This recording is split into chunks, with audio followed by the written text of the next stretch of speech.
Shalom, selamat hari Minggu. Selamat beribadah bagi yang ada di dalam ruangan ini maupun yang ada di rumah yang mengikuti ibadah online. Kita akan mulai ibadah kita pada hari ini dengan menaikkan pujian bahasa cinta.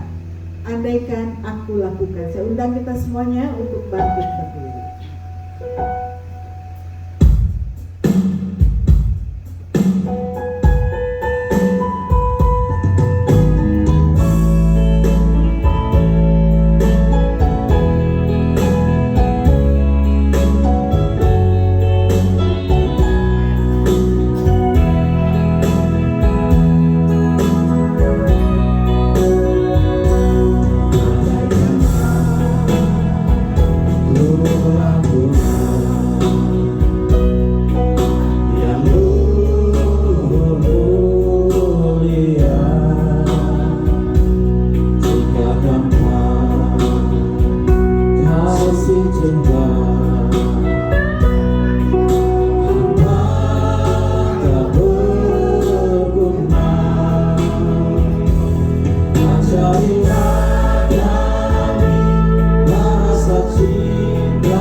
Kasih karunia rahmat dan damai sejahtera Allah Bapa dan Kristus Yesus Tuhan kita menyertai saudara sekalian. Amin. Nats pembimbing pada hari ini Kisah 4 ayat 32 sampai 33 berkata demikian. Adapun sekumpulan orang yang telah percaya itu, mereka sehati dan sejiwa, Dan tidak seorang pun yang berkata bahwa sesuatu dari kepunyaannya adalah miliknya sendiri, tetapi segala sesuatu adalah kepunyaan mereka bersama.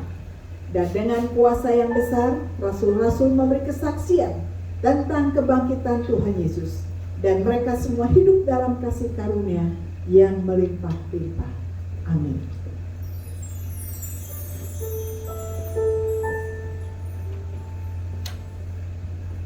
Silakan duduk kembali.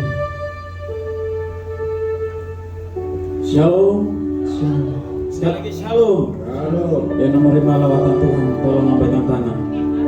Kita boleh bersyukur kepada Tuhan bahwa Tuhan begitu dalam setiap kehidupan kita. Kita percaya bahwa kita masih kuat, semua karena anugerah Tuhan. Semua yang percaya kepada Tuhan, tidak ada yang bisa kita bersombongkan.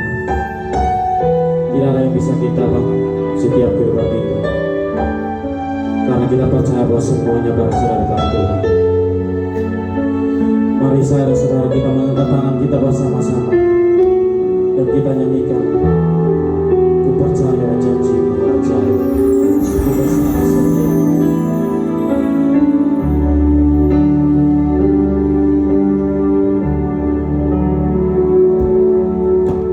Sungguh besar setiamu, Kau nyatakan bagiku. Kau Bapa yang selalu mengerti isi hatiku. Kemuliaan-Mu Kau janjikan.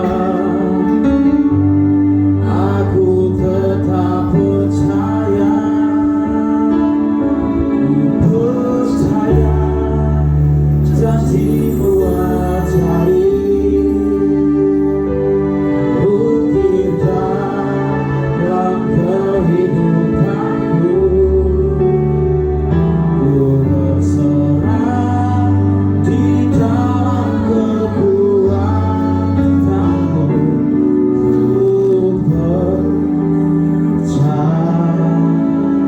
Sama-sama kita nyatakan pujian. Sungguh besar setiamu Tuhan dalam setiap kehidupan kami. Mari katakan, sungguh besar setiamu, Kau nyatakan bagiku. Kau Bapa yang selalu mengerti, Kau Bapa yang selalu mengerti isi hatiku. Kemuliaan-Mu, kemuliaan-Mu Kau janjikan. Kami tetap percaya, aku tetap percaya, percaya janji-Mu ajaib, bukti dalam kehidupanku. Ku berserah di dalam kekuatan-Mu. Hanya Kau segalanya bagiku. Sama-sama katakan, ku percaya janji-Mu ajaib, bukti dalam kehidupanku.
Mari semua yang percaya kita sama-sama katakan amin. Kita siap untuk memuji Tuhan. Kita percaya bahwa kita berkumpul di tempat ini, kita percaya bahwa semua karena anugerah Tuhan. Amin. Mari saja kita semua untuk bangkit berdiri. Mari kita nyanyikan pujian langit dan bumi, pujilah Tuhan, sebab Dia ciptakan semuanya.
Menerima lawatan Tuhan, saya rindu sekali untuk kita nyanyikan hari ini, hari yang telah dijadikan Tuhan. Mari kita bersuka di dalam Tuhan, karena kita percaya bahwa kita menerima setiap anugerah dan kebaikan Tuhan dalam hidup kita. Mari kita katakan hari ini telah dijadikan Tuhan. Haleluya.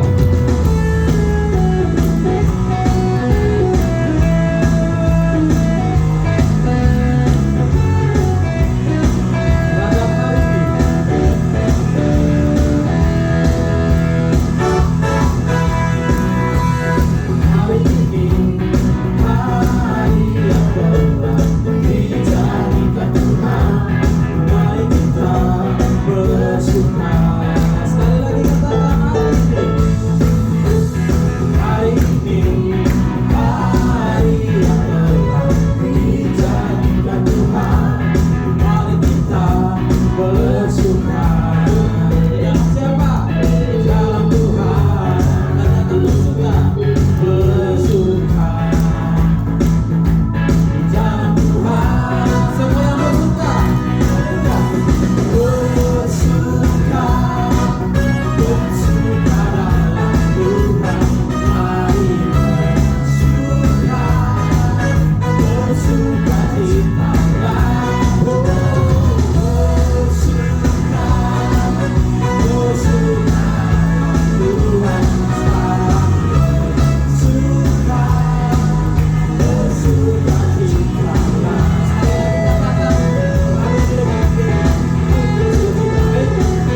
informasi sifat karakter jemaat dan berbagai latar belakang, itu mereka supaya bersatu.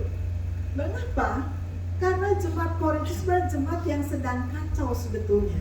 Mereka jemaat satu sedang bertumbuh, sebetulnya penuh dengan karunia, paling kaya dengan karunia rohani, tapi paling kacau. Mengapa? Karena mereka menganggap bahwa karunia saya lebih tinggi daripada kamu, karunia saya lebih baik, lebih hebat. Jadi akhirnya terjadi tanpa disadari itu terjadi semacam perlombaan, semacam saya lebih baik, saling menghakimi satu dan lain, menganggap saya lebih berharga, lebih hebat daripada yang lain. Nah, kalau sudah saling meninggikan diri, artinya apa? Artinya yang lain direndahkan sehingga terjadi percecokan, perseteruan. Padahal karena rohani itu adalah dipakai untuk apa? Menguatkan, meningkatkan jemaat sehingga semakin bertumbuh menjadi satu. Tapi kenyataannya seperti ini. Mengapa? Nah, kita melihat latar belakang kitab Korintus nanti ada hubungannya. Korintus sebetulnya merupakan kota perdagangan pada waktu itu. Kota perdagangan, tapi juga sekaligus kota penyembahan berhala. Kota perdagangan, kota penyembahan berhala, dan kota amoralitas. Jadi moralnya sungguh drop turun. Nah, dalam kondisi itu, jemaat di Korintus mulai ada yang terkontaminasi. Ada yang mulai ikut-ikut menyembah berhala. Jadi setelah dampaknya itu di satu kota ini, Korintus yang sangat terkenal, merupakan pusat perdagangan, ya, sehingga secara ekonomi cukup maju, tapi juga pusat penyembah berhala. Ya. Banyak berhala-berhala atau rumah-rumah berhala itu dibuat dan masing-masing bersaing juga untuk penyembah berhala. Mana lebih kuat, mana lebih hebat.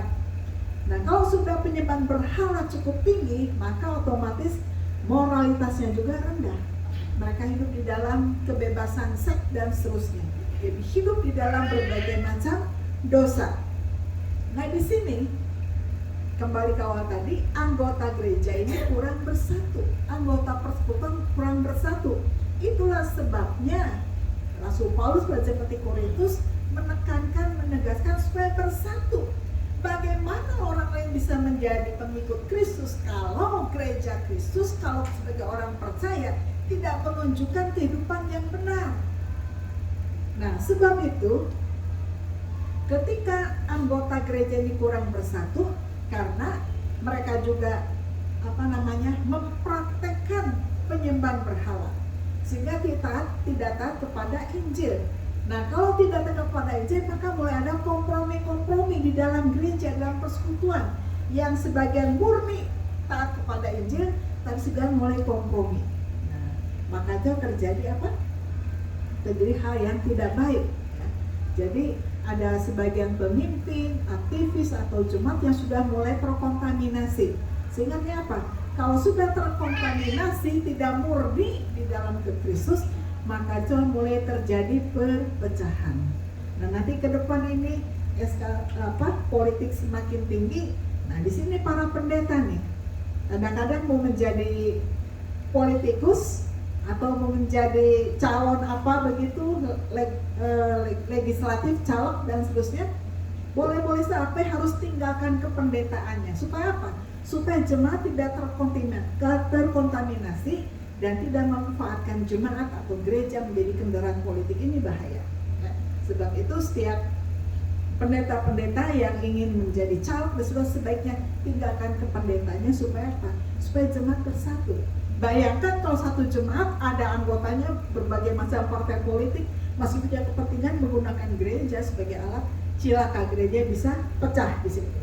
Sebab itu gereja juga harus bebas dari itu supaya tidak terjadi perpecahan. Ya. Nah, sebab itu Rasul Paulus menegaskan kepada jemaat di Korintus, janganlah terkontaminasi, janganlah mengutamakan hanya kepentingan pribadi, tapi kepentingan Kristus, kepentingan Injil. Sehingga jemaat Korintus ini yang memang kaya dengan berbagai macam kerohani, Paulus harapkan bahwa karunia itu dibangun untuk membentuk satu dan lain untuk memuliakan Tuhan, bukan memuliakan diri. Nah, kalau memuliakan diri terjadilah perpecahan karena satu sama merasa saya lebih hebat, saya lebih mampu, saya lebih oke dan seterusnya, dan yang lainnya menjadi tidak baik. Nah, sebab itu bagaimana gereja supaya kuat bersatu, bagaimana gereja supaya sungguh-sungguh tidak terkontaminasi, bagaimana jemaat bisa menjadi kuat luar biasa, bagaimana jemaat supaya tidak mengalami perpecahan.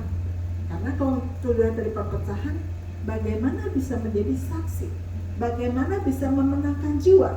Sedangkan Yesus bangkit adalah supaya setiap orang percaya bangkit, mengalami kemajuan secara rohani dan berbagi semua sehingga maju menjadi Kristus yang handal, yang luar biasa. Nah, sebab itu Paulus menegaskan di akhir itu ya, harus kembali punya apa? Iman, pengharapan, kasih. Karena Paulus tegaskan, walaupun kamu punya karunia yang hebat, punya karunia mujizat, tapi kalau tidak punya kasih, bagaikan tong kosong nyaring bunyinya. Sekali kamu hebat memimpin, hebat dalam segala hal, begitu mengatur organisasi dengan baik, tapi kalau tidak punya kasih, omong kosong. Kenapa? Karena organisasi ataupun karunia kita pakai untuk kepentingan pribadi. Akhirnya apa? Bukan apanya yang dimuliakan, tapi diri sendiri yang dimuliakan. Kalau orientasi diri sendiri, maka yakinlah mulai terjadi perpecahan. Karena masing-masing egonya yang naik. Nah, oleh sebab itu, di jemaat yang di rumah pun di sini kita perhatikan bahwa apa sekarang yang ada dalam kehidupan kita. Apakah kita masih fokus kepada Kristus? Apakah kita masih fokus mengalami ketaatan kepada Tuhan? Ini yang penting. Nah, sebab itu dalam teguran-teguran Rasul Paulus kepada jemaat di Korintus, kepada para pemimpin dan seterusnya, diharapkan bahwa semua kembali kepada iman, pengharapan, dan yang terutama paling besar adalah kasih. Mengapa? Pertama, kalau kita punya kasih pada Kristus, kasih Kristus dalam hidup kita, maka kita pasti punya iman. Omong kosong kalau kita punya iman, kata kita punya iman, tapi kita tidak punya kasih dalam Kristus. Karena kasih Kristus yang sudah menyelamatkan kita, membaharui kita, menolong kita, ya. Kasih. Jadi kalau kita punya kasih Kristus dalam hidup kita, pasti kita punya iman. Dan iman itu adalah perbuatan, bertindak, melakukan apa yang Tuhan mau. Kalau kita punya iman, maka iman itu adalah tindakan, bertindak, melakukan segala sesuatu yang Tuhan mau. Sehingga kalau kita punya iman, maka kita tidak mengutamakan kepentingan pribadi, tetapi kepentingan bersama umat Tuhan lah. Kasih Kristus lah yang diutamakan. Sehingga kalau dalam kehidupan kita ada kasih yang sungguh-sungguh nyata, bukan pura-pura, akhirnya apa? Dengan tulus hati kita melakukan apa yang akan kita lakukan. Sehingga seorang berkata begini dalam satu kelompok, jangan pernah menunggu aku di puncak. Jadi kalau orang di puncak dia kan rame-rame datang gitu ya, wah ini orang udah hebat berhasil, wah itu pasti rame-rame datang. Jangan pernah menunggu aku di puncak, tapi temani aku saat mendaki. Karena saat mendaki kan susah, pegal sampai kadang mau jatuh saling gandengan tangan. Jadi ketika saat mendaki, belum kita sekarang sedang mendaki kita, mendaki ekonomi kita. Kita sedang bersusah payah berjuang naik sampai kan kita harus mendaki. Kesehatan kita, kesuksesan kita sedang mendaki dengan susah payah. Nah, orang-orang yang berjalan bersama kita turut mendaki sehingga sampai pada puncak, itulah yang sebenarnya mempraktikkan kehidupannya, imannya, kasihnya. Kadang kan orang kalau kita lagi susah kan ditinggalkan, nanti kita susah kan. Tapi kalau orang sudah di puncak yang hebat, nggak kenal pun kita pura-pura kenal ya, apa kabar? Tapi kalau lagi susah, siapa yang mau sapa kita? Nah, sebab itu kali ini benar ya. Jangan pernah menunggu aku di puncak. Jangan sampai kita udah di puncak baru orang pada datang. Tapi temani aku saat mendaki. Teman yang terbaik adalah teman waktu kita susah, merayap bersama-sama, ke puncak bersama-sama, saling menolong, saling menguatkan satu dengan yang lain. Dan seorang teman yang penuh kasih adalah, jangan menolong aku saat tenggelam, tunggu aku tentu tolong, tapi ajarkan aku bagaimana bisa berenang, caranya berenang. Ya. Saya nggak bisa berenang. Karena dulu kan masih jadul, dulu nggak boleh berenang. Itu karena kelihatan semua orang yang pakai renang kayaknya nggak sopan dulu itu ya. Zaman dulu orang tuh masih jadul, itu nggak boleh berenang. Tapi kalimat itu mengatakan, jangan menolong aku saat tunggu tenggelam baru ditolong. Itu kadang-kadang belum tentu sudah keburu mati, ketenggelam, terhirup air dan susah nafas. Tapi ajari aku bagaimana caranya berenang supaya tidak tenggelam. Jadi orang yang menolong kita saat kita menghadapi kesulitan, bagaimana caranya keluar dari kesulitan. Bagaimana cara kita berenang keluar dari air yang akan membuat kita tenggelam. Kita harus betul belajar berenang, belajar mengakhiri atau belajar mengatasi kesulitan-kesulitan. Dunia ini tempatnya terjal adalah lautan di mana kita sedang berenang. Bisa berenang ke tepi, kiri, kanan, ke belakang, ke depan. Ya. Itu kita sedang berenang di dalam dengan berbagai macam situasi masing. Ke kiri ada kesulitan, ke kanan ada rintangan, ke belakang ada hambatan, ke depan pun ada cobaan. Itulah rintangan-rintangan dalam hidup ini, dan itu kita harus berenang mencapai. Jangan sampai tenggelam oleh tingkat kesulitan, jangan sampai tenggelam oleh rintangan, jangan sampai tenggelam oleh hambatan, jangan sampai tenggelam oleh karena dosa. Nah, sebab itu kasih yang di dasar atas segala sesuatu, kasihnya yang akan mendorong kita menolong satu dengan yang lain. Kasih dalam sinilah yang bisa menolong sesama kita, memberikan pencerahan, memberikan kekuatan, juga dengan doa-doa. Sehingga kalau dikatakan iman, pengharapan, dan kasih itu bukan semata-mata slogan saja. Ada lagu, kalau lagu dulu kan iman, pengharapan, kasih, percaya, harapan, dan cinta gitu. Percaya, harapan, dan cinta untuk jadi untuk semua, percaya, harapan, dan cinta. Kalau dalam kitab iman, pengharapan, dan kasih. Jadi kalau kita punya kasih dalam Kristus, kita pasti beriman, percaya kepada Kristus, sehingga apapun yang kita alami, apapun hambatannya, apapun tantangannya, apapun rintangannya, kita cari kasih Kristus. Kita kembali kepada Tuhan Yesus Kristus, sehingga iman kita tidak tergoyahkan, tapi lewat tantangan, rintangan semakin kuat. Jadi kita mengucap syukur kalau kita dalam satu komunitas di mana kita mengalami tantangan, tekanan. Ya. Saya mengucap syukur selama 30 tahun melayani, punya pengalaman-pengalaman yang hebat, ada rintangan, tantangan, fitnah, segala macam. Mengucap syukur itu buat kita semakin kuat. Kalau Tuhan izinkan tantangan rendah hidup kita, mengucap syukur. Itu artinya apa? Artinya kita dipercaya Tuhan. Artinya kita hebat di mata Tuhan. Kenapa? Karena kita dipercaya menghadapi ujian, rintangan, dan tantangan. Itu penghargaan dari Tuhan buat kita. Dan disitulah caranya kita, bagaimana kita belajar berserah kepada Tuhan, beriman kepada Tuhan. Jadi beriman ini bukan hanya masalah sedang senang, sedang dapat rezeki, sedang susah pun, sedang sulit pun, kita belajar beriman bahwa di balik kesulitan, di balik setiap rintangan, Tuhan ada di sana, sedang melihat, menunggu kita menyeberang. Jadi rintangan, tantangan, hambatan itu sebetulnya bentuk perhatian Tuhan bagi kita. Berarti kita sedang disekolahkan oleh Tuhan supaya iman kita semakin murni, kita semakin kuat, dan semakin memiliki integritas. Jadi kita mengucap syukur, kita dihadapkan dengan orang-orang jahat membuat kita semakin kuat. Dihadapkan dengan orang-orang baik, kita semakin bijak. Dihadapkan dengan orang-orang bodoh, kita semakin pintar mengatasi kebodohan. Jadi kita mengucap syukur segala sesuatu. Nah, namanya iman itu berarti penyerahan kepada, yakin, percaya kepada Tuhan dalam segala situasi.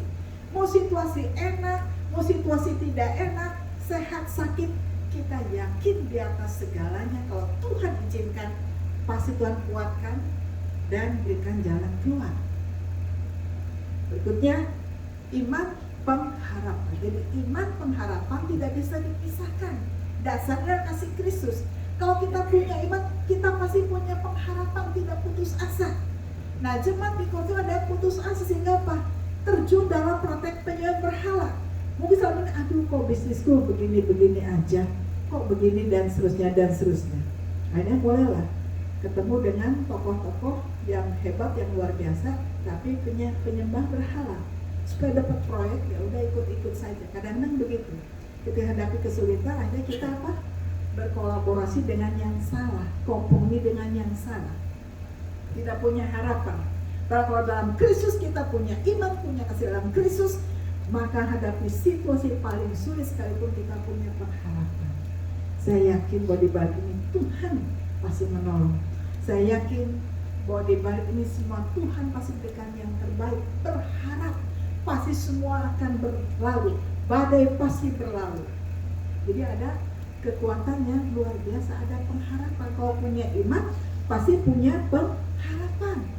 Nah, sebab itu jemaat di Korintus karena sudah terkontaminasi oleh penyembahan berhala, maka mulai apa?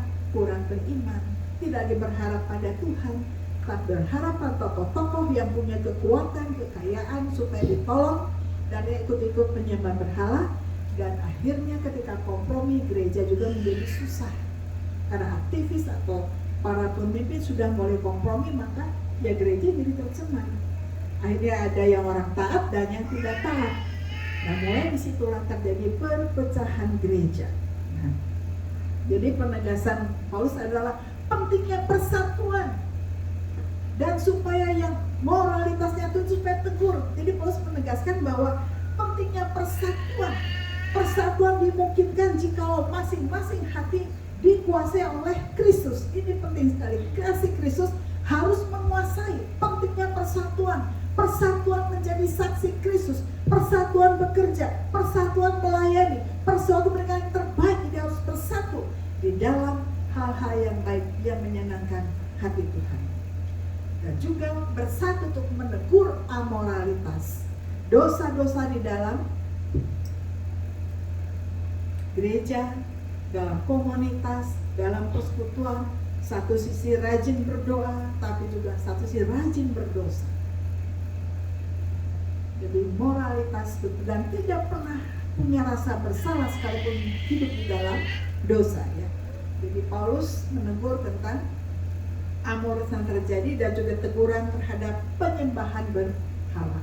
Jadi supaya jemaat ini bersatu kembali dan kasih itu nampak, dan sehingga murnilah karya yang mereka miliki dibersihkan semuanya, dibersihkan lewat teguran-teguran yang tegas dan jelas dari Paulus. Sehingga dikatakan yang pertama pentingnya persatuan, teguran terhadap yang amoralitas, teguran terhadap penyembahan berhala, dan yang keempat harus ada disiplin rohani. Jadi harus kembali kepada disiplin rohani. Kalau kita mulai disiplin rohani, kembali kepada kasih Kristus, keselamatan Kristus, karena kita diselamatkan lalu kita menjadi saksi, menjadi berkat. Nah, kalau disiplin rohani itu sekuat kembali, penegasan-penegasan itu ada kembali, maka gereja mulai dibersihkan dari berbagai macam kepentingan politik lah, kepentingan pribadi lah, kepentingan kelompok lah, dan sebagainya yang bisa menghancurkan gereja. Gereja hancur bukan dari luar, tapi dari dalam, orang yang ada di dalamnya. Apakah di dalamnya itu adalah orang yang dipenuhi kasih Kristus, dipenuhi Roh Kudus, atau dipenuhi kepentingan politik, kepentingan pribadi dan seterusnya. Kalau orang-orang di dalam gereja dipenuhi bukan oleh hal Kristus, maka cepat atau lambat gereja itu akan pecah dan akan mulai mengalami kemunduran-kemunduran. Nah, sebab itu pentingnya gereja kembali ke kasih yang mula-mula, iman, pengharapan, dan kasih. Kalau ini ada kembali, kasih menjadi dasar, maka segala karunia rohani yang Tuhan berikan itu akan nampak. Persatuan, kesatuan, saling memberi, saling memperhatikan. Kalau itu ada, maka apa? Orang-orang lain melihat oh ternyata orang Kristen itu luar biasa bersatu. Oh ternyata baik sekali, maka orang tertarik datang. Tapi kalau berantem melulu kan susah, mana mau orang datang, pusing. Tapi kalau gereja Tuhan bersatu, memperhatikan, memperlihatkan kasih Tuhan yang sesungguhnya, maka gereja menjadi menarik. Gereja mula-mula begitu luar biasa, booming. Kenapa? Karena orang melihat gereja bersatu, orang-orang percaya bersehati, bersatu, saling memberi, saling memecahkan roti, menyanyi bersama, dan banyak mujizat terjadi dan semakin banyak orang datang, ribuan jiwa dimenangkan bagi Kristus. Dan saat ini katakan iman, pengharapan, dan kasih. Kemudian terakhir dikatakan ingatlah akan kebangkitan Kristus, ya.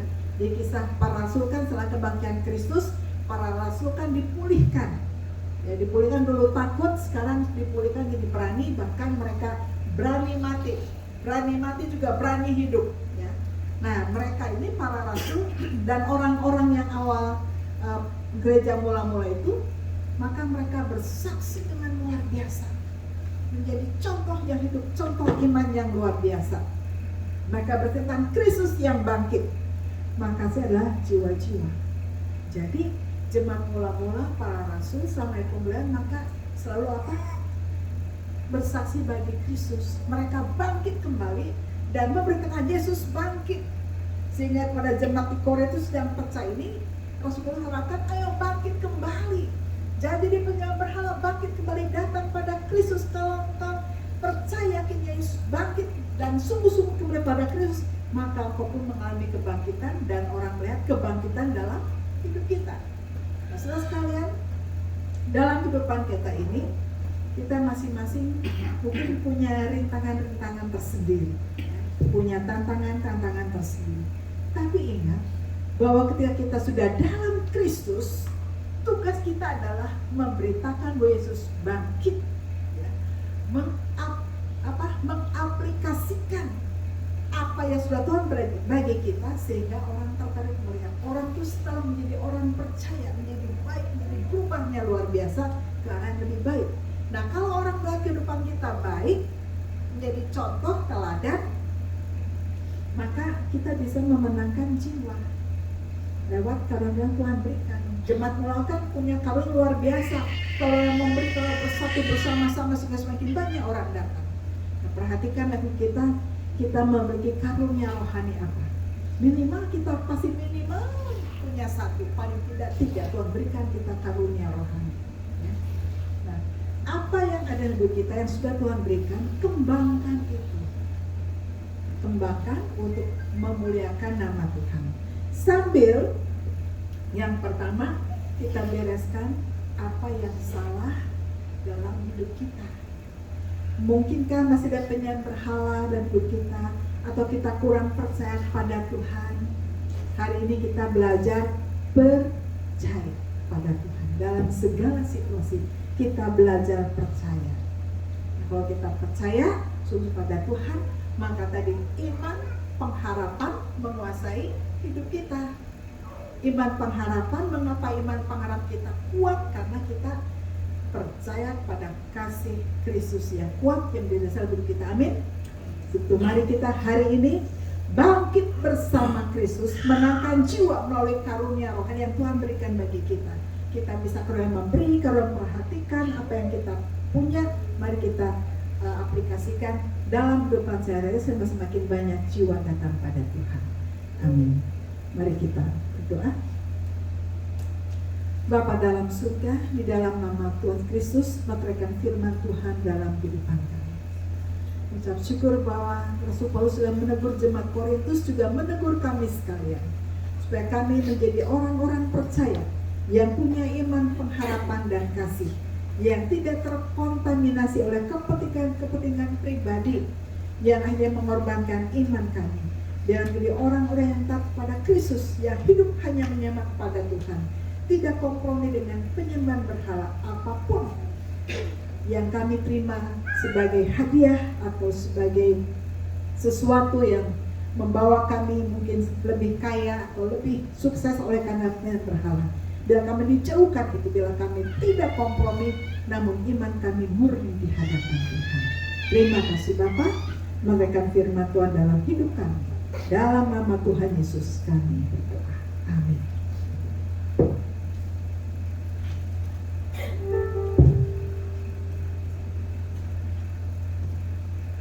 Haleluya, kita bersyukur bahwa Tuhan begitu baik dalam setiap firman kita.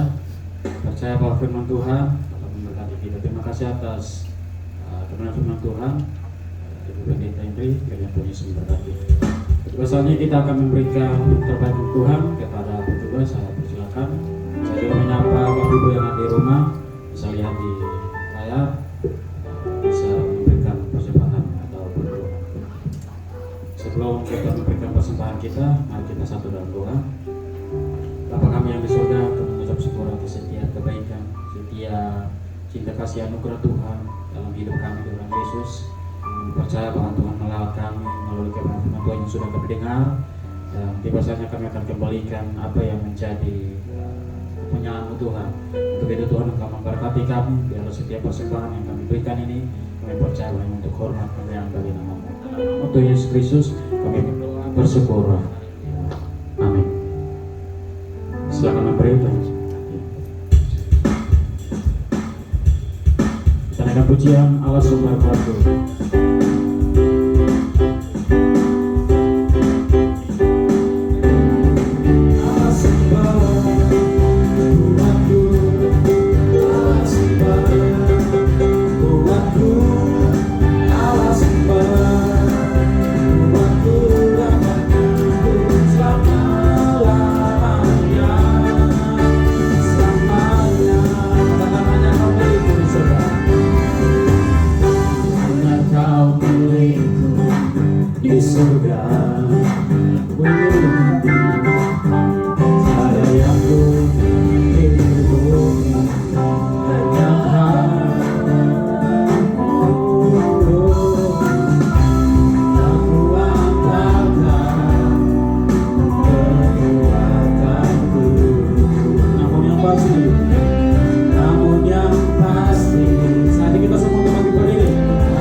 Jemaat Tuhan, kita tetap berdiri, kita bersama dengan segala orang percaya di segala abad. Kita mengaku pengakuan iman rasuli kita dengan berkata, aku percaya kepada Allah, Bapa yang Maha Kuasa, ahli langit dan bumi, dan kepada Yesus Kristus, anaknya yang tunggal Tuhan kita, yang dikandung daripada Roh Kudus, lahir dari anak darah Maria, yang menderita di bawah pemerintahan Pontius Pilatus, disalibkan, mati dan dikuburkan, turun ke dalam kerajaan maut, pada hari yang ketiga bangkit dari antara orang mati, naik ke surga, duduk di sebelah kanan Allah Bapa, Bapa yang Maha Kuasa, dan akan datang dari sana untuk menghakimi orang yang hidup dan yang mati. Aku percaya kepada Roh Kudus, gereja yang kudus dan am, persekutuan orang kudus, pengampunan dosa, kebangkitan orang mati, dan hidup yang kekal. Silakan duduk kembali, dan kita akan masuk di dalam doa syafaat.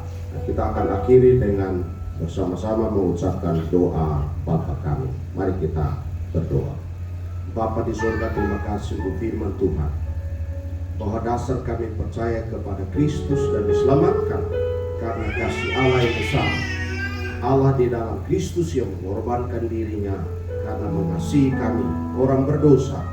Terima kasih untuk firman Tuhan, bahwa kami diselamatkan, maka kami juga bertanggung jawab untuk membawa orang lain mengenal Kristus, karena kasih Kristus telah menyelamatkan setiap jiwa Terima kasih Tuhan untuk firman-Mu. Kami berdoa mengucap syukur untuk hamba-Mu, Pendeta Indri yang sudah menyampaikan firman Tuhan. Tuhan pakai hamba-Mu dan berikan hikmat, kuasa, makin hari dipakai oleh Tuhan untuk beritakan firman Tuhan. Banyak orang diberkati melalui kehidupan dan pelayanan hamba-Mu. Terima kasih Tuhan. Kami juga berdoa, kami mengucap syukur bahwa hari ini kami boleh menaikkan setiap pujian menyenangkan Tuhan. Kami juga mengucap syukur bahwa kami memberikan persembahan, perpuluhan, ucapan syukur. Kami berdoa, kami mengucap syukur. Jemaat diberkati oleh Tuhan. Kami menyerahkan seluruh jemaat Tuhan dalam pergumulan rumah tangga, dalam pekerjaan. Tuhan Engkau tolong umat-Mu. Kami berdoa di dalam nama Yesus, setiap pekerjaan umat-Mu, jemaat Tuhan diberkati, rumah tangga diberkati, keluarga diberkati. Maka kami berdoa untuk anak-anak kami, kiranya anak-anak bertumbuh di dalam perlindungan dan kasih Tuhan, dijauhkan dari sakit, penyakit, dan kelemahan. Kami berdoa untuk anak-anak kami yang sekolah, Tuhan berikan mereka kecerdasan, kepintaran khusus buat anak-anak kami. Biar mereka akan menjadi generasi-generasi penerus bangsa ini, dan generasi-generasi untuk menerus gereja kami. Dan banyak orang akan diberkati melalui kehidupan anak-anak kami, dalam pendidikan mereka, dalam keluarga, dalam pergaulan. Anak-anak kami diberkati oleh Tuhan. Terima kasih Tuhan. Berkati orang tua, berkati keluarga. Biar Tuhan dalam pergaulan bersama dengan keluarga memuliakan Tuhan. Terima kasih Bapak, terima kasih. Kami berdoa untuk seluruh jemaat Tuhan yang pagi hari di dalam ruangan ini. Tuhan memberkati, datang dengan pergumulan, Tuhan jawab melalui firman Tuhan, melalui pujian. Kami berdoa Tuhan datang diberkati, pulang pun diberkati oleh Tuhan. Masuk diberkati, keluar diberkati oleh Tuhan. Bagi jemaat pulang di rumahnya diberkati oleh Tuhan, keluar dari rumah diberkati oleh Tuhan, pulang dari sini masuk rumahnya diberkati oleh Tuhan. Oleh karena membawa pulang berkat-berkat rohani dari Tuhan. Terima kasih Bapa di surga. Kami berdoa, kami menyerahkan jemaat kami dalam pertumbuhan mereka, iman dan rohani. Kami berdoa jemaat yang akan terus bertambah di dalam kasih Tuhan, terus bertumbuh dewasa di dalam Tuhan. Terima kasih Bapa. Kami berdoa, terima kasih untuk jumlah orang percaya yang terus Tuhan tambahkan hari demi hari untuk kemuliaan nama Tuhan. Bapa terima kasih. Kami juga berdoa, kami menyerahkan ya Tuhan untuk pesta demokrasi tahun depan, tahun 2024, pemilu tahun 2024. Kami berdoa, kiranya Tuhan kontrol ya Tuhan. Sepanjang perjalanan bangsa kami sudah Tuhan kontrol sekian lama, maka pemilu yang akan datang Tuhan kontrol sehingga semua berjalan di dalam perlindungan Tuhan. Kami berdoa ya Tuhan, pemimpin-pemimpin yang akan dipilih untuk tahun depan ini adalah pemimpin yang takut akan Tuhan, yang mengandalkan Tuhan, yang hidup di bawah kontrol Tuhan. Terima kasih Tuhan. Kami berdoa, kiranya bangsa kami berada dalam perlindungan Tuhan. Segala niat-niat yang tidak baik, niat-niat yang jahat, yang dipakai oleh iblis, orang-orang tertentu dipakai oleh iblis mengganggu negara kami tolak dalam nama Tuhan Yesus. Kami berdoa kiranya bangsa kami dalam kontrol Tuhan. Tidak ada satupun yang mengganggu kedamaian di bangsa kami. Yang demikian Injil dapat diberitakan, ada banyak orang diselamatkan. Terima kasih Tuhan, terima kasih untuk kehadiran kami pagi hari ini. Tuhan sudah memberkati kami, dan kami bersyukur Tuhan dengar setiap seluruh doa kami. Kami naikkan di dalam nama Tuhan Yesus yang sudah mengajar kami berdoa bersama-sama. Bapa kami yang di sorga, dikuduskanlah namamu, datanglah kerajaanmu, jadilah kehendakmu di bumi seperti di surga. Berikanlah kami pada hari ini makanan kami yang secukupnya, dan ampunilah kami akan kesalahan kami, seperti kami juga mengampuni orang yang bersalah kepada kami. Dan janganlah bawa kami ke dalam pencobaan, tetapi lepaskanlah kami daripada yang jahat. Karena Engkau yang punya kerajaan dan kuasa dan kemuliaan sampai selama-lamanya. Amin. Saya berjemaat untuk berdiri dan kita akan tutup daripada kita pada pagi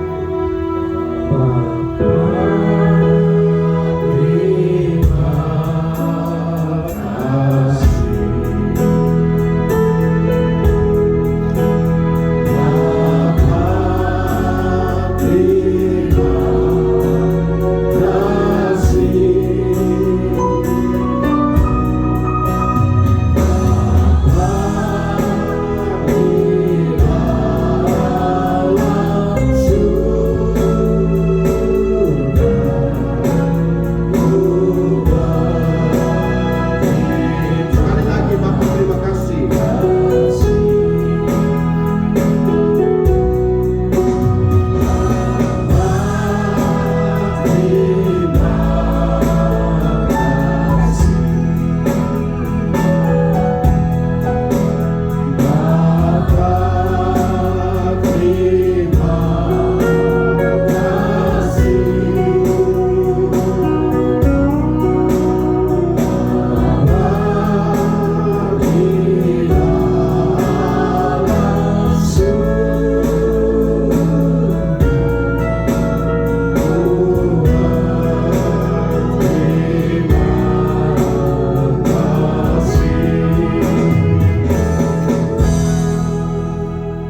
Sekarang arahkanlah hatimu kepada Tuhan, pulanglah dengan sukacita dan terimalah berkat Tuhan. Tuhan memberkati engkau dan melindungi engkau. Tuhan menyinari engkau dengan wajahnya dan memberi engkau kasih karunia. Tuhan menghadapkan wajahnya kepadamu dan memberi engkau damai sejahtera. Di dalam berkat nama Tuhan Yesus kami berdoa dan menutup ibadah ini. Haleluya. Amin.